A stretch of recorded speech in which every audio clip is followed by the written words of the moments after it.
All right, welcome to the Warriors Way. I am your host, Isaac Walsh, and my guest this week is Bob Strygulec. Say hi, Bob. Hello, audience. How we doing? We're going to get to him in just a second. If you've not checked out our show, you go to Spiritual Warfare Unit on YouTube, like, share, and subscribe, and you'll get to hang out with our community warriors like Bob. And if you're struggling or you know someone struggling, you want to help on the team, you go to spiritualwarfareunit.com. You click on struggling so you can find our partners that give out food, housing, baby formula, baby clothes, anything that the community needs, and you can be the one that helped them out. So if you know someone struggling, you can be that ray of sunshine for them. All right. So, Bob, you have a nonprofit called the Center of Hope, right? That's correct. Fenton Center of Hope. We began it in 2016. Okay. Yes.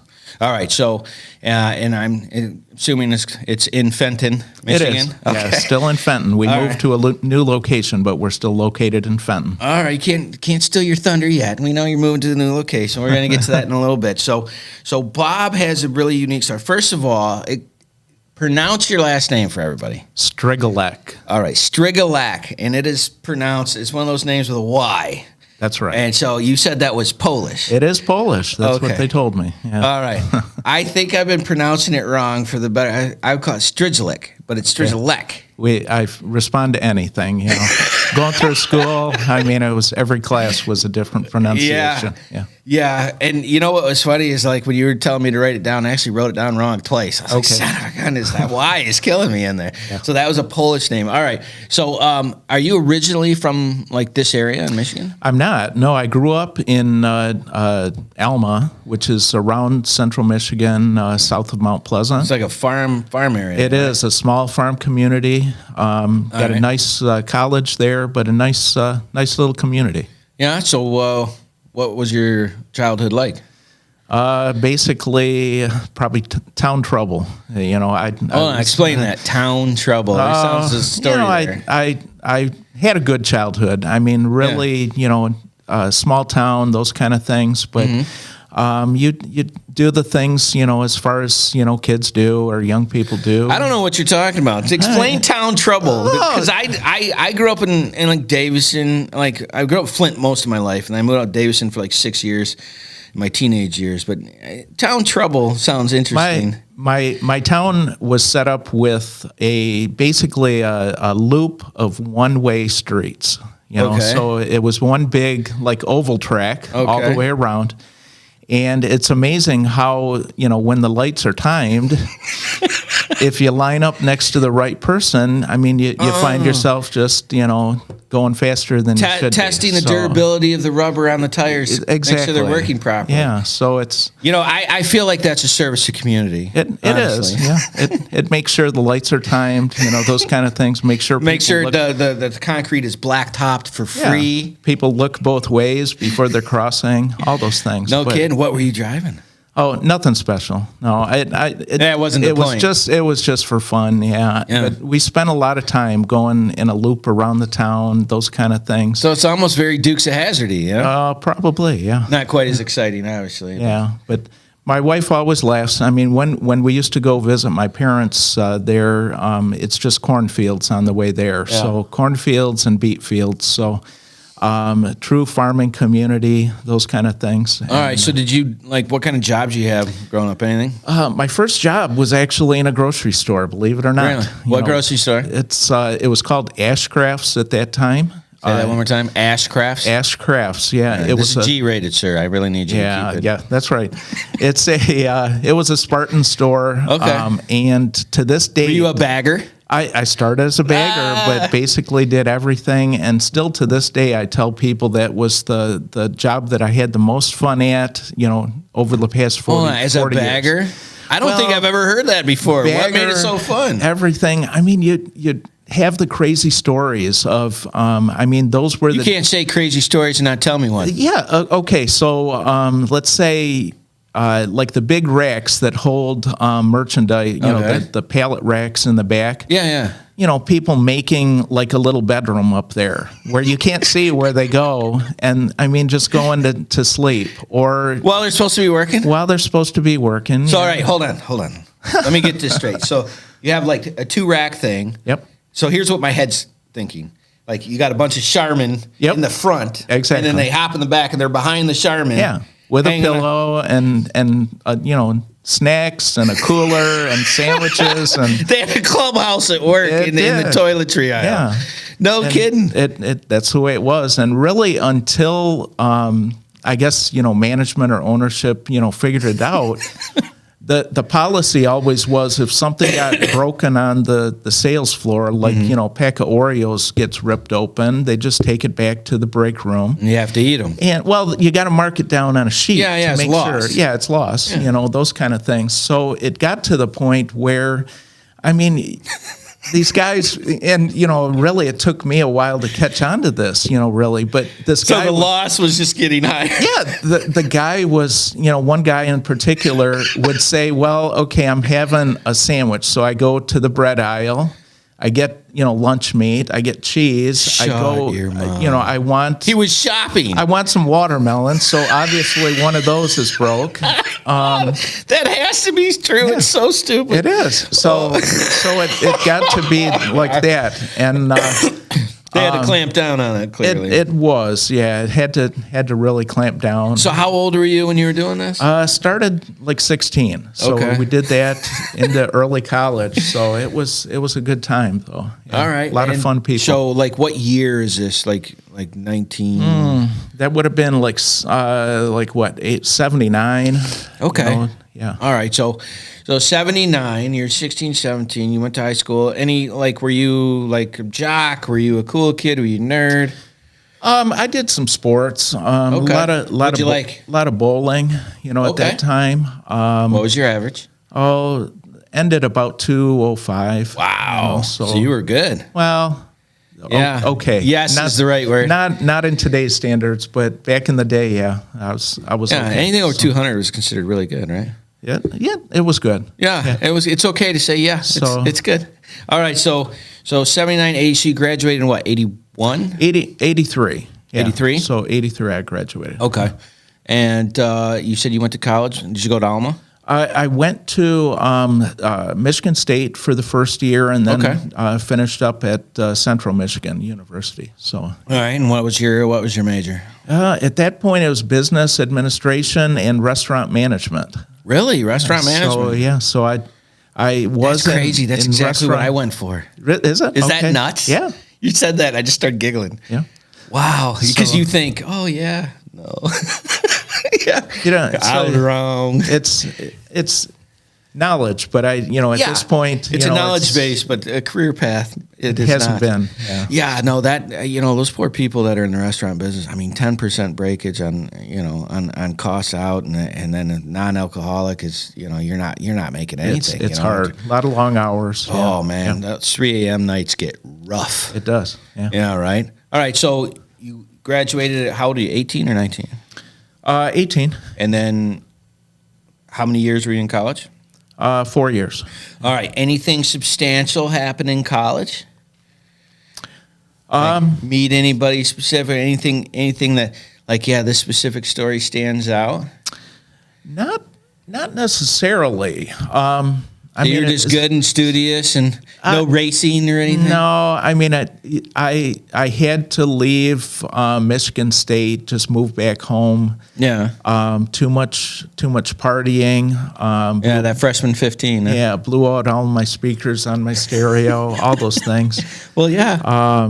There was a guy up the hall that also liked Van Halen at the time, so he and I don't think anyone's ever heard of that band. Small band. Yeah, small band. So, a little bit too much Eddie Van Halen on the speakers. Yeah, it's just So were you studious? Like, did you find college difficult? I tried to be studious, and there literally were times where this room down the hall was literally like the party room. So it was the party room. Yeah, and if you weren't there when they wanted you there, they'd be pounding on your door. Even doesn't matter if you're studying or have an exam tomorrow. It didn't matter. So I think the top grade point in that room was about 1.1 for the first year. So, oh my goodness! So he was. That was the average? No, that was the best. The rest were down from there. So, oh my goodness! Yeah. So, yeah, you know something? You're ringing a bell of some stories in college that happened to me. The defensive lineman. It was funny. I was a soccer player. That was 100 pounds ago, but the defensive linemen from the football team, they would come in and they would say, "You owe us drinks, Coca-Cola, Mountain Dew, Pepsi, things of that nature." And so I was like, "Yeah, we're not doing this, boys." Okay. And so me and the defensive end got into a disagreement. And out of that disagreement, we became really good buddies. He was like, I didn't know somebody that little could fight that hard, right? And so we ended up being really good buddies. So everywhere I went, I was like 5'7", 160 pounds, and I was rolling with like 10, 300-pound guys all the time. Yeah. And so we created a little bit of havoc. And my grade point average was above 1.1. Okay. So I'm feeling pretty solid about that. But the fact that that was the top. Yeah. Wow. So you actually, that's the reason why you had to leave. Yeah. I mean, did you make that decision, or like your parents? No, I did. Yeah. You knew? I knew. I mean, if you're spending that kind of money, right? And, you know, you're wasting it. Yeah, you're wasting it. My dad, my parents worked hard. They're immigrants from Poland. Okay. So they worked hard. They helped me a lot, you know, with funding towards college, those kind of things. But yeah, I was wasting time, wasting money. Yeah. You know, those now, what did they do? So, were they farmers or? My dad worked for GM. Oh, okay. Yeah, and I mean, he just passed away, you know, recently. And his story was that he missed 2 days of work in 30 years working at GM. Total. Yeah. 2 days total. Yeah, exactly. Like sick days, kids, weddings, birthdays. Yeah. I mean, he was driving an hour into work from Alma to Saginaw.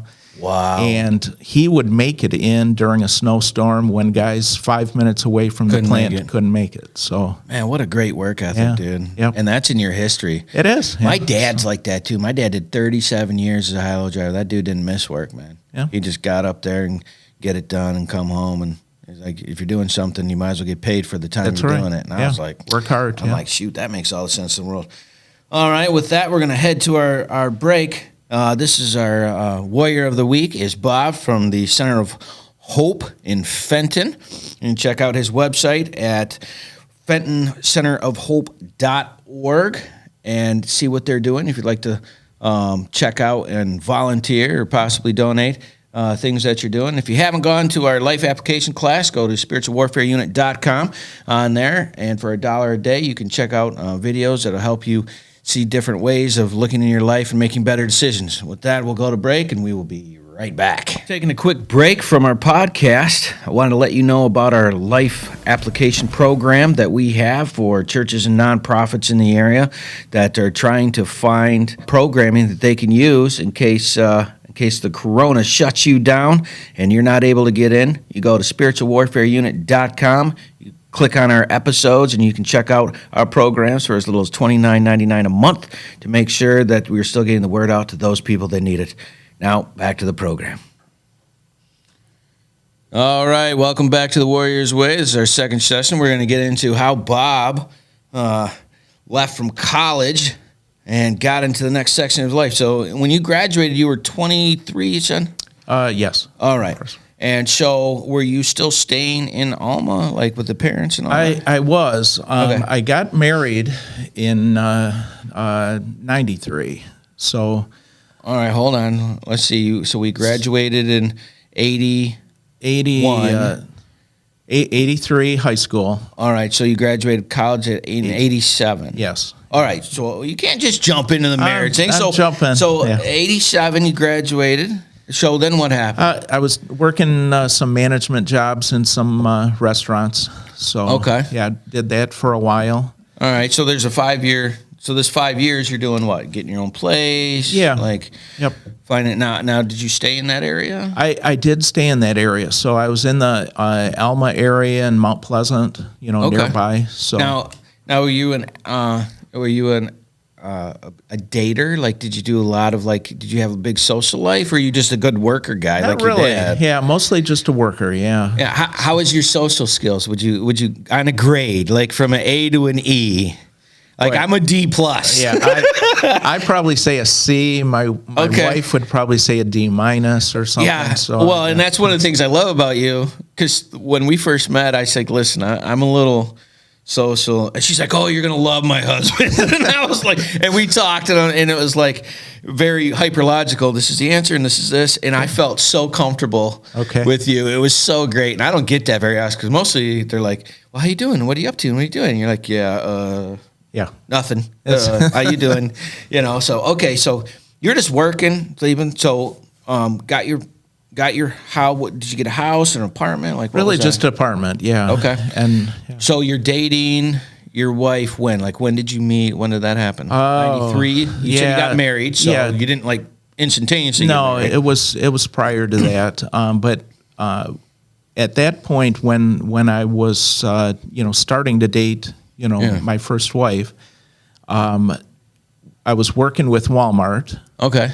And I was on the management team of one of the first Walmarts here in Michigan. Wow. So I had been sent down to Ohio for training. Okay. And so that was sort of my transition out of, grocery and restaurant work into retail. How did you like it?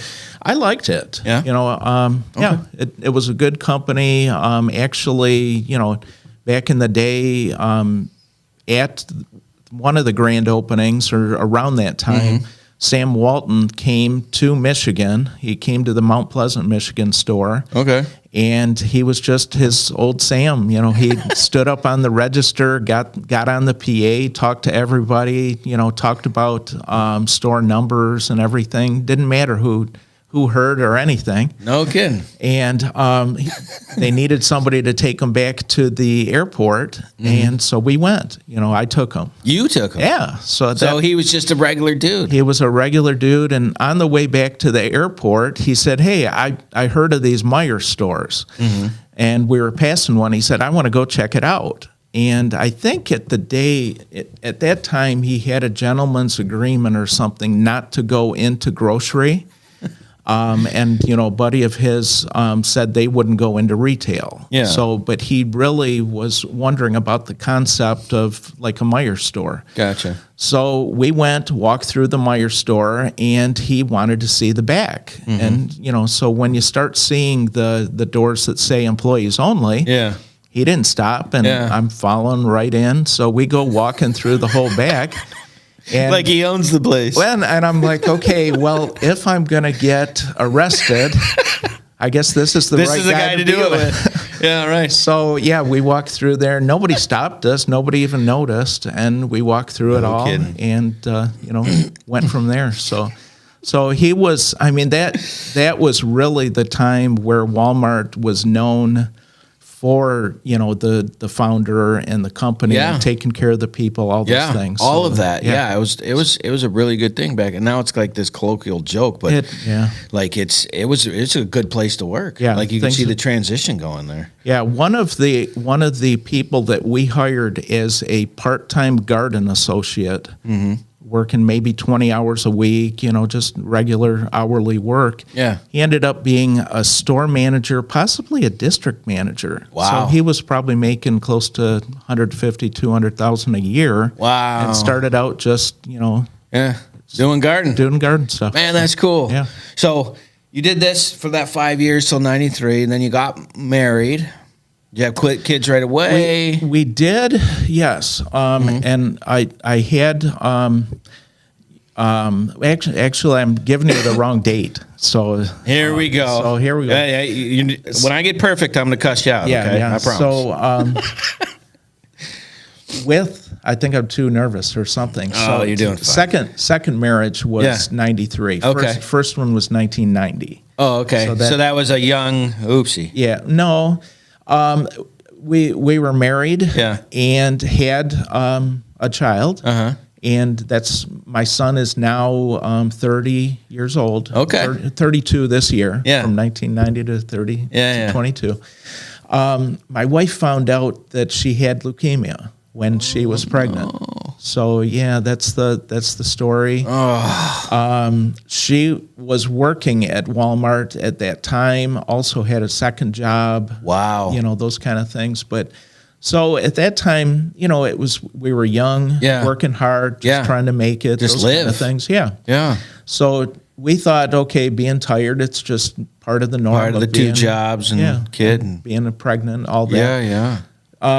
When she called and said, hey, you know, doctor wants to talk to us or whatever, she found out she's, you know, had leukemia. Wow. Ended up having our son almost 8 weeks early. Wow, okay. So he's fine now, just has a little hearing loss and things. All right. But she passed away 2 years later.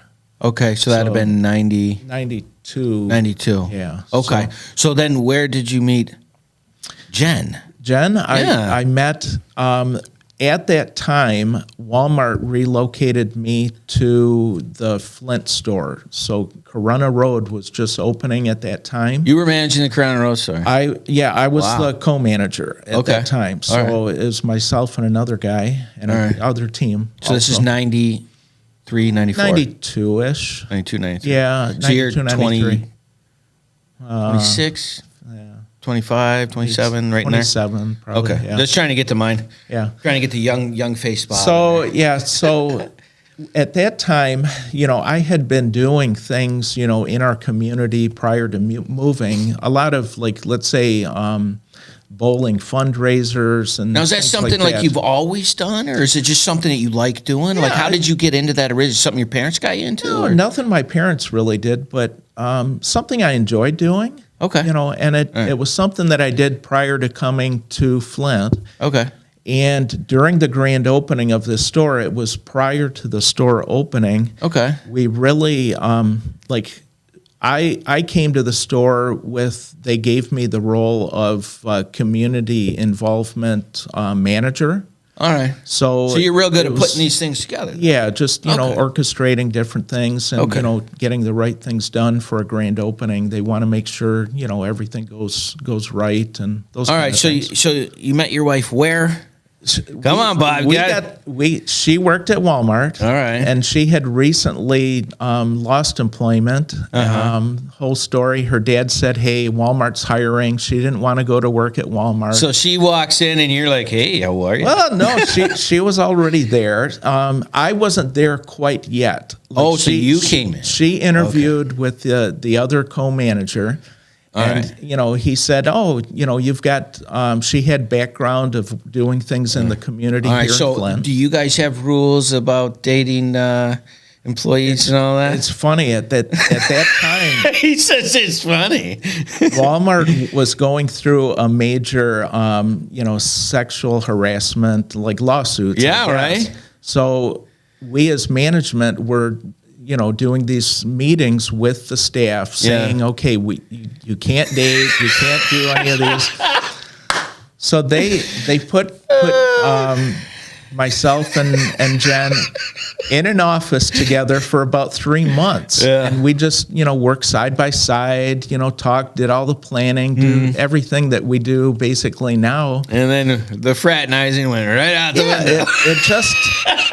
But it happened over time, you know. It really, you know, we just talked and all those things. So how long was that process? Like? About 3 months. And then you were just that was she's a great person. She's such a hard worker. She is, and you know, the funny thing was, her mom and dad, you know, walked in the store before it opened. Yeah, and they were just, you know, talking with her, and they said, "Well, where's this Bob guy you keep talking about?"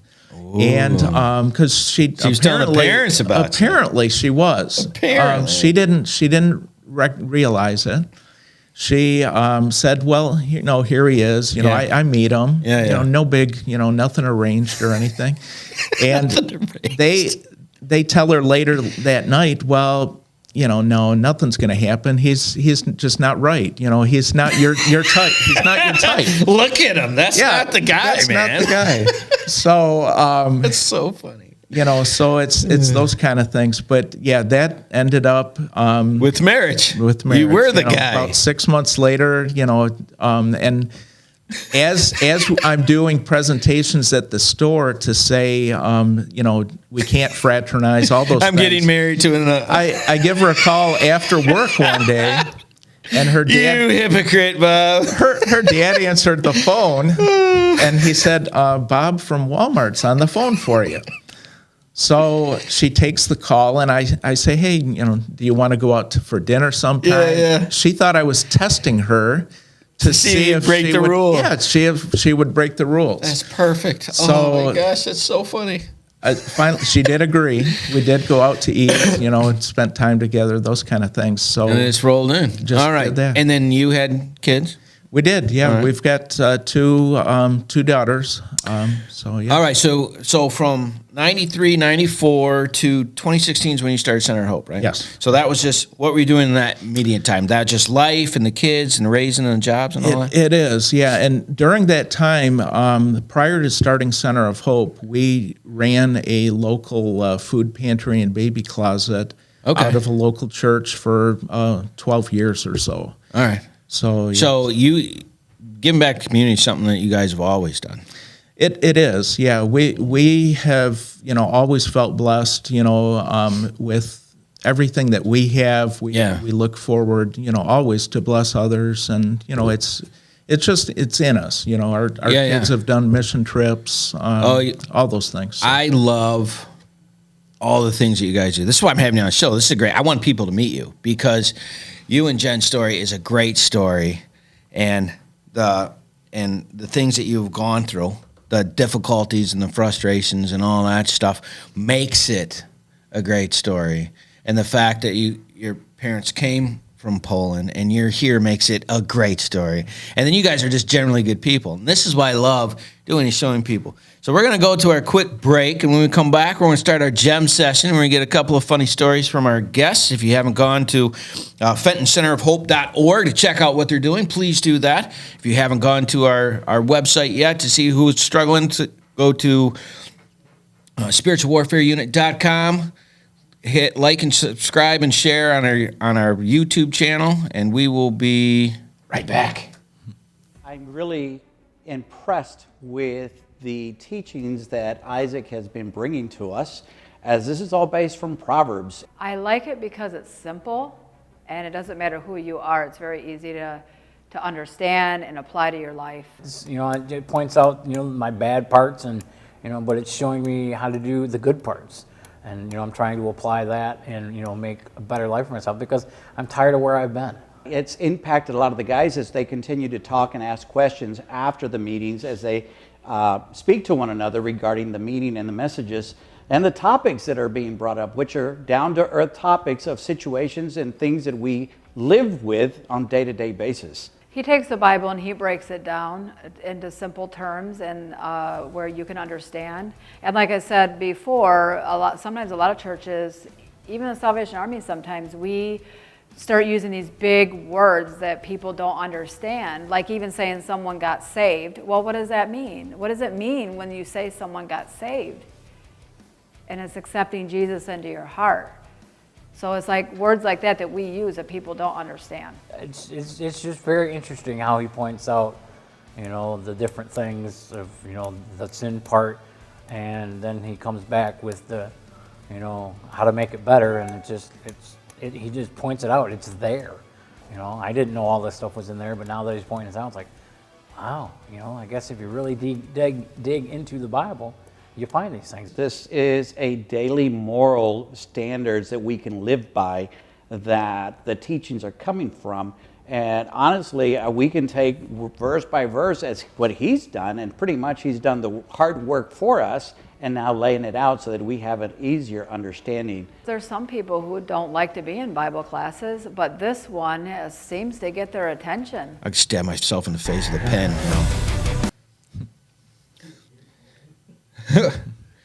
Are we back? Yeah. All right, we're back.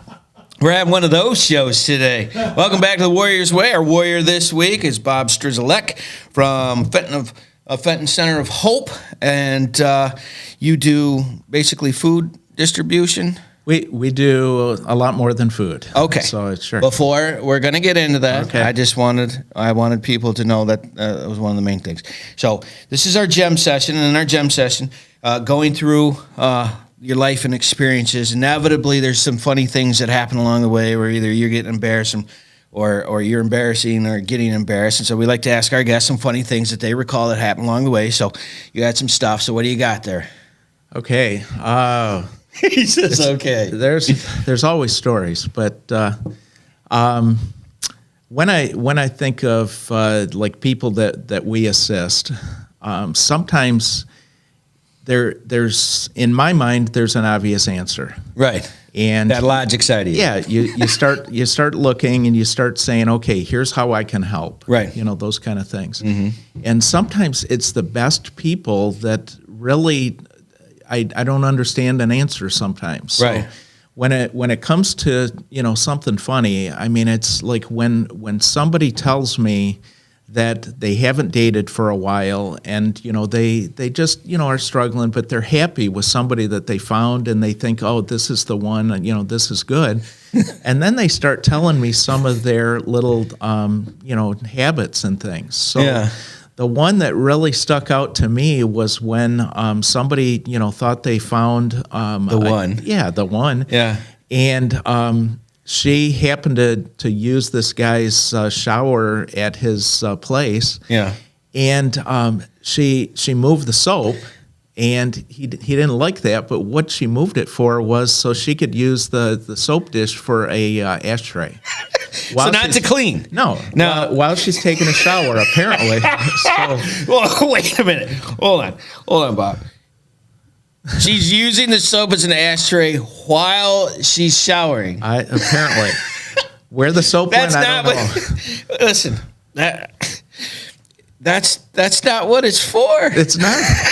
No. Like when you're used to not taking showers so much that you think the soap is the ashtray. Yeah. What we have here is a failure to communicate. Oh my Something's gosh, missing. dude! I love that story so much because it's like when you're doing jail ministry, right? And people come in there and their reasons for getting first of all, when they say, well, listen, chap, I caught a case. I was like, you were running away from it, but Okay. it just caught you. It ran up and caught you, right? And my favorite one is he said, well, it's really not my fault I went to jail. It was my girlfriend's fault. And I said, oh yeah, how's that? And he said, well, if we wouldn't have got an argument, then I wouldn't have had to put the crack in my pocket. Yeah. And then and then I left because we got in an argument, and then the police were there when I came out.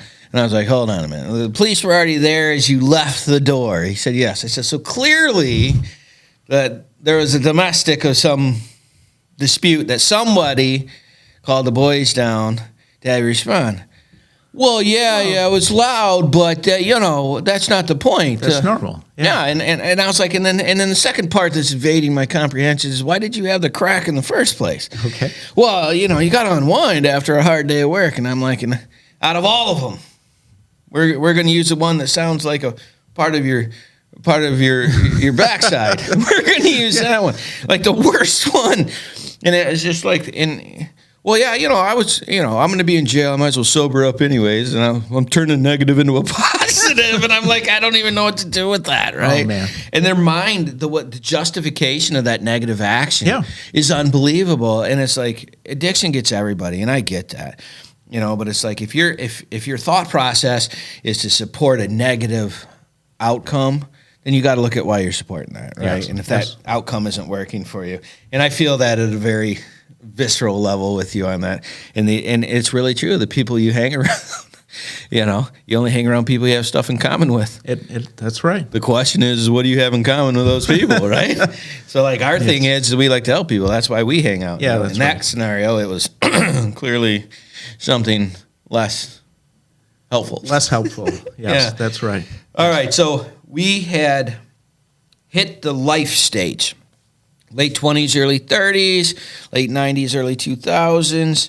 Like you're going through there, and was it just steady? Were you and the wife working and the kids and the raising? And It was, and we always, we had talked, we would want to do something meaningful to make a difference in people's lives when the time was right. So we always said, hey, when we have enough money, when the kids are out of the house, all those kind of things. So we kept seeing the same cycles, a lot of generational issues of people just looking for assistance, not moving forward, not. What do you mean cycle? Like the family would have some kind of struggle financially, and the kids would have some.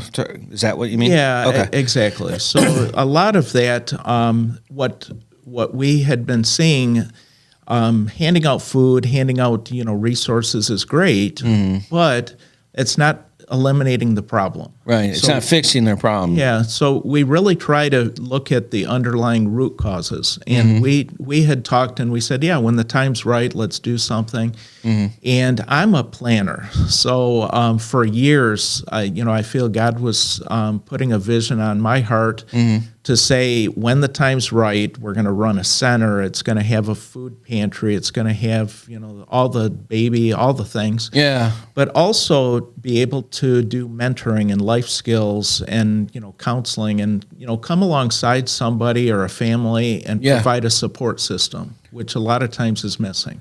Yeah, because they don't even know what to ask for to look for, right? Yeah. So you said you do more than food. So first of all, they have this little, it's a little store. I don't know how else to explain it. And you go in there and you got a shopping cart. Now people just set up an appointment, is that?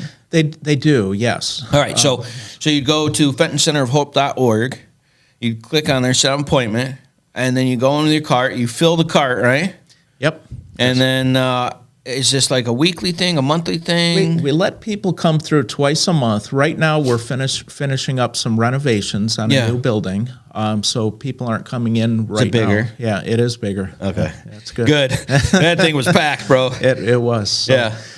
But the cool thing that we also try to do is we have a personal shopper go around with each guest. Okay. So what we look to do is when people are struggling putting meals together, or they just really can't figure, what do I So like feed my dietary, kids? like you're helping them with that? Yeah. Wow. Okay. We always try to have things like low salt options, maybe gluten-free options, different things that people need. Really, it's trying to provide God's best for people in need. And really, we're looking to, from that, build a relationship and trust so that people know they can open up to us and say, hey, you can help with this other need that I didn't tell you about yet. Yeah. So here's what's really holding me back. Yeah, this is the reason why I need the help, because this is what I'm struggling with. Yeah. Now, do you guys provide like that therapy or counseling or anything like that? Right now, we've got a few people of our team. 6 of us are going through biblical counseling training. Okay. We're completing our first year of a 3-year program, so we are, part of another church that is doing that in town. And what we provide right now, we have about 52 moms on a monthly basis going through mentoring with one-on-one mentoring with our team. Okay. So they come in and get things, but they're also being assigned coursework from a program called Bright Course. Okay. And they have probably 200-something modules that we can specifically assign to whatever that person's needs are. So it's pretty cool. All right, so that's a whole year. That's a couple years. Yeah, they don't go through all of them. But we handpick those, and really prior to COVID, we were looking at that program of implementing it. Yeah. The cost was really high, but what happened with COVID, the company actually said, hey, we're going to make this available online. Outstanding. The price was more affordable, so we're committed to offering that for our people. So. All right, man. And again, this is why I had you on, because when I'll tell people, Center of Hope, they're like, what is that? And I'm like, are you for real? But like, if you're not looking for the help, I mean, I guess why would you look for it, right? And so like, if someone wanted to like come in and volunteer, do you use volunteer help at all? We do. Okay. And really, We do. really with this new property that we have. In our part of the county, southern Genesee, and going into northern Livingston and things, there's a lack of short-term emergency housing. And with our baby closet especially, and all the moms we come in contact with, we run across a lot of women and women with children that are fleeing abusive relationships or battered, all those kind of things. So the worst thing for me is to run across, I always, tell my wife the same story, but the young girl that's in the Target parking lot, 20-something years old with a 3-year-old, in the winter, no gas and no money, and nowhere to go. So we love the Flint shelters and things, but a lot of times it's hard to get someone in. So what we dreamt about this, we kept telling or, talking to other organizations saying, hey, you guys should do something about this. You should do this. And then you get sick of waiting and you're like, you know what, I'll just do it. So, well, we had not planned on doing this quickly, but with a need to move from our prior location, God opened the door for a property that used to be used to house some boys in the area. And literally, we've got 3 homes on the property that are about 8,000 square feet each. And we're gonna be starting renovations, those kind of things very shortly. And the intent is to really provide that short-term housing. So let's say a woman in need, whether she's coming out of a program or just coming off the street, a lot of times it's that gap where they need time to catch up on the bills, get fines and save the money to be able to get a place. All that kind of stuff. Maybe they don't have a car, maybe they don't have a job, but for us to step alongside that person and then provide some support, and get them a positive, momentum going forward. Man, Bob, I love you guys so much. This is such great stuff. This is why I had you on, because this is the type of people that we have ready for you. So if you are struggling, you are not alone. You haven't been alone. You just didn't know it, right? So we're bringing these people to it. That's why we have this podcast. We're going to take a quick break. If you haven't gone to spiritualwarfareunit.com, please check that out. If you are struggling, hit struggling, and you can find people like Bob. Be happy to help you out. Cost you nothing. If you haven't seen his website, go to fentoncenterofhope.org. And with that, we will be right back.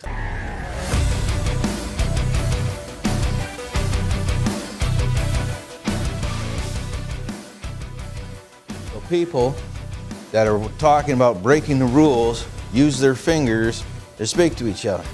And that's what gangs do to communicate from point A to point B. It's almost like this has been in the Bible for 2,000 years, and people feel like it's a new thing. That is unbelievable, isn't it? That things that are happening in your life today are in here from 2,000 years ago. That's very weird.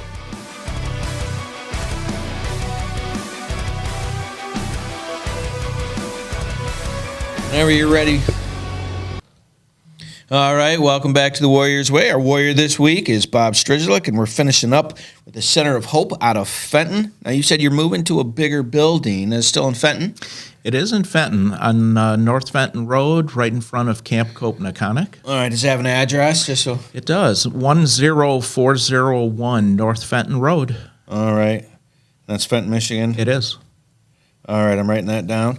And so people can go to fentoncenterofhope.org, and the address will be there, phone number to set up and call. It would. So people are listen, if you got family, we all have family that's struggling, and we have friends that are struggling. Send them to this. You get to be the hero. Tell them about a place that can help them out. Then get some food and help for free, and help them.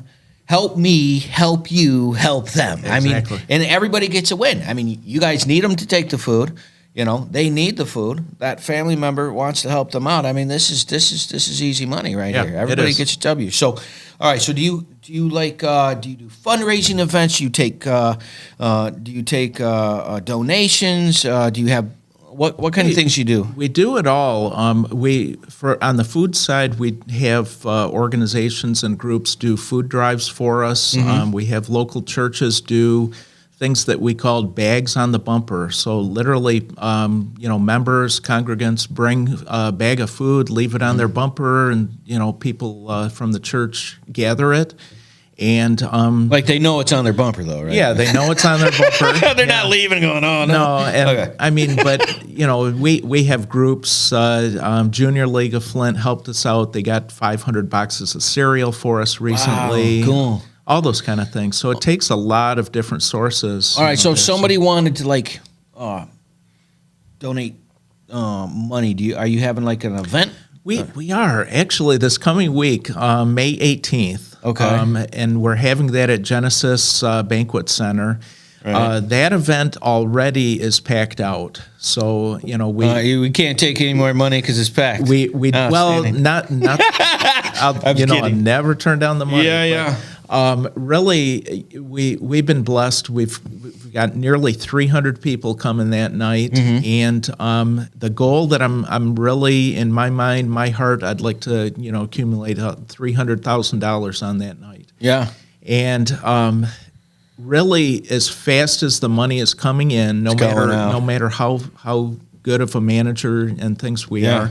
It's going out fast. And, it's showing that that what you're doing is working. It is. You know what I mean? And the people that you're helping. And I remember during COVID, one of the first things is we go in there and you have back when nobody knew what was going on, and you have to make a decision. Am I willing to die to help these people? That was a conscious decision. And you guys were in it. You're like, yeah, we're in it. And we were in it from day one. And like, let's go. And it was fun. And it was scary and fun and nervous and fun. And then you're helping all these people. And this is what you do all the time. It is. And we're always, our team and, my wife and I, we're all committed. We're all in on anything. I mean, at that time, the leadership of Sheriff Swanson here was just enormous for our community and our county. But really, we just want to love on people. And COVID is not something that we're going to say we're going to shut down and not be helping people. Right. So we remained open the full time. Our numbers went up probably about 400%. Going on early. Yeah, we had people and groups from all over the county coming to our location to pick up food for deliveries. Right. And I mean, that was huge. Yeah, we had like 50 volunteers. It was nuts. Yeah, you guys were awesome. That was some long days. It was some long days, and I mean, it's fruitful though. Very fruitful, and our philosophy always is, when there's a problem, when there's an issue, we're always going to say yes and figure out the how. There's a song that if you got a problem, I'll solve it. That's it. We try. That's your theme song. Yeah. Ice, baby.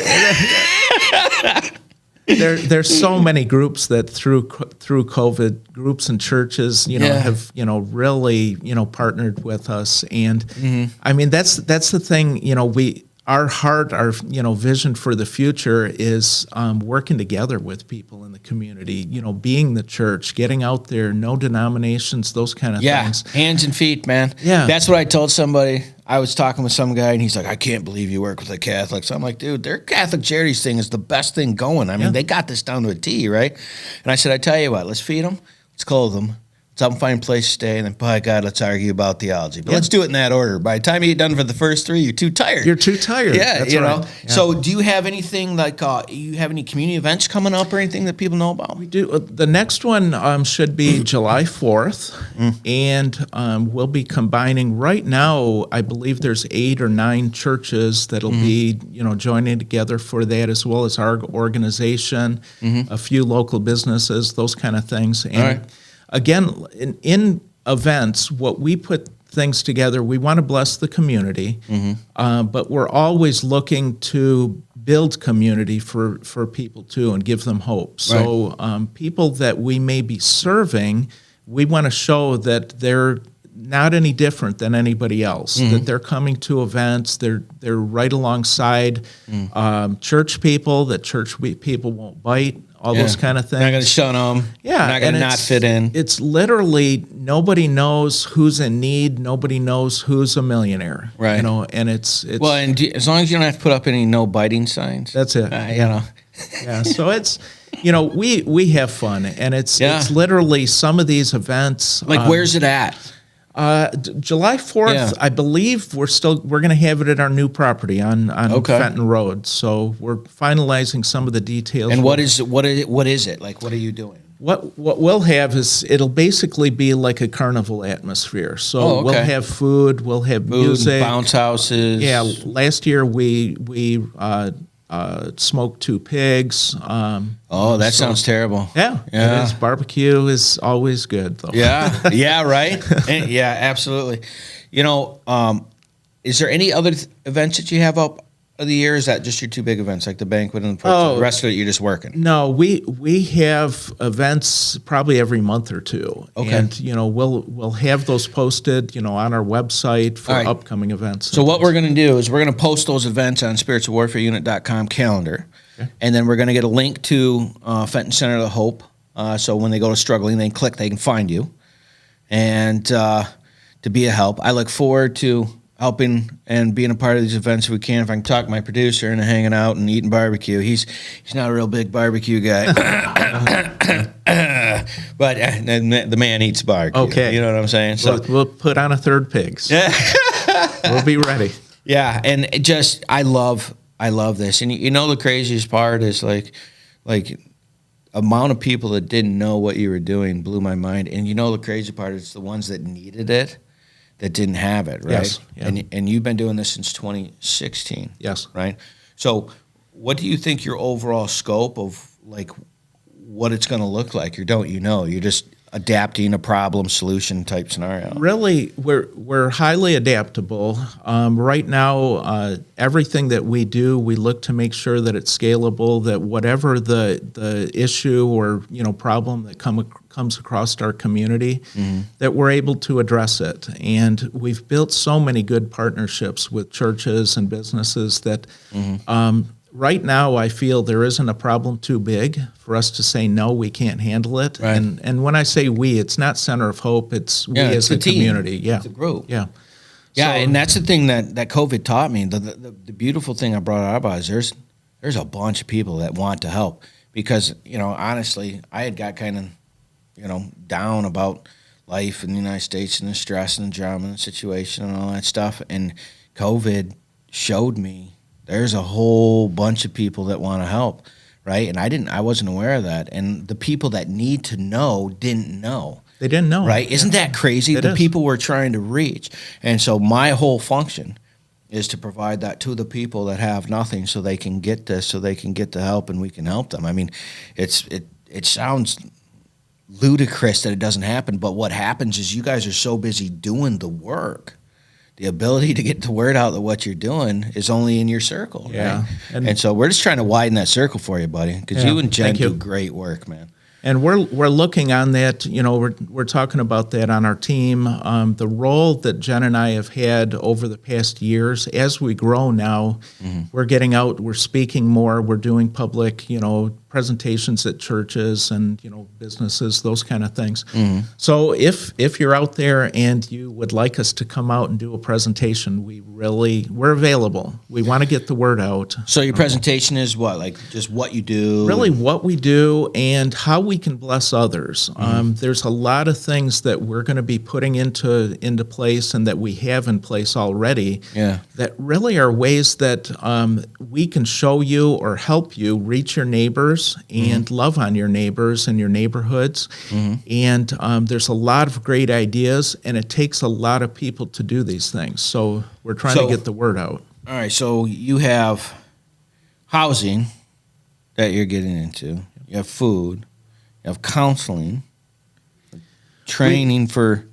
We have an initiative that we're moving forward that we call Love Our City. And we've seen this put into place a few different places here in Michigan as well as down in Florida. And really all it is, groups and people and churches pulling together under the banner of just saying, hey, we want to love on our city, love on our people. We love because Christ first loved us. Right. And, literally that's what we're trying to do. So whether it's blessing somebody with a new chair or a couch or, providing a table and chairs for a mom that doesn't have a dining room table. Right. these people might get something like that and sit there and start bawling. And I'm literally a 40-year-old mom had no table up until that point in her life. Yeah. A table's brought in. She's sitting there, with, volunteers at the table, led to the Lord, and now she attends a church. Yeah, and I was a kid, and my mom struggled with addiction, and we slept on the floors, and then we were grateful to have a mattress. Yeah. Dinner table wasn't even an option. That's not even one of the things we had. Like, we were fighting for food. Yes. Like, and I remember having to make tomato soup with ketchup and water and telling my brother how good it was. And, Okay. Yeah. And having that white box of cornflakes that would never go soggy in 100 years because I don't know what they're made out of, and putting water on it and saying we're trying to lose weight. I grew up in that. I starved as a kid, and it wasn't really anybody's fault. It was just the nature of how it went down. And so that is why my passion is very much with helping you guys out. And God just grew that from what we're doing. And I am really, really excited that you guys came on the show. I'm super excited to support what you're doing. I'm really looking forward to, letting people know more about what you're doing. And of course, our church list is very long. So whenever you want to break into that and be like, hey, let's just, put up or shut up, right? Yeah. Like, either do it or don't do it, but now's the time. Because I got a feeling that if both of us are there, we can be very annoying. And it's literally, we're in a spot right now that we can help others in the community. It's not that we want to take over anything or do anything, but there's so many people in the community that say things like, I wish I could do something for my neighbor. Yeah. I wish I could do or be part of a Well, group. and the thing is, just like churches, they have like a small food pantry, or they have a clothing thing, and they got like one lady that's doing that. And all you're saying is, instead of relying on the church to do that, because you got your pastor and your assistant pastor, and they're trying to manage that church, that's its own job. It is. And we're coming along going, listen, we'll just third-party contract this sucker and work with the church, and we'll just manage that for you, but we'll be a partner with you. That's basically what you're saying. It is, and we're finding churches with different target, like their age groups. So sometimes a church might have a great heart, like super great prayer team, Yeah, they got a prayer vein they warriors. like. Yeah. But they need some young blood to do the heavy lifting. Right. So we pair churches up, along with us, and we bring the help, we bring the workers, we bring our truck, whatever's needed. Because you know what's going on in my brain right now is I'm like, dude, when you're doing this, I just call Salvation Army, and we'll get the Sally boys over there. We'll call Life Challenge. We'll get some of the Life Challenge boys out there, and you can go do some things. That is. And go punch that out. And then people want to donate time. The teenage groups at church, they want to donate time. It's like, dude, I'm thinking of like 5 guys right now. Like, we just get them over there and just get it done. Yeah. Like, say yes or no, but figure it out, right? That's right. We had the Life Challenge at our back to school event last year. They were great. Yeah, we great love the group. Life Challenge guys. Yeah. Yeah. I love the Sally guys too, because they fight to be able to talk about God in their program, and I definitely support all that stuff. Well, Bob, believe it or not, our time is done. That went super fast, buddy. I absolutely enjoyed you on. If you've not gone to the Center of Hope, FentonCenterofHope.org, please check out their program. Excellent program. If you are struggling, someone's struggling, go to spiritualwarfareunit.com. Please go to YouTube, Spiritual Warfare Unit, like, share, and subscribe, and we will see you next week. Do you have a nonprofit in your area that's doing a lot of work that people should know about? Feel free to contact Spiritual Warfare Unit at 810-715-9319, and we would love to have them on to see what good they're doing in the community and find out their story. Thank you so much. Spent so much time believing the lies. I knew I wasn't meant to live this way, but my walls came down when your love shone through. Now my life will never be the same. You love me too much to let me stay this way.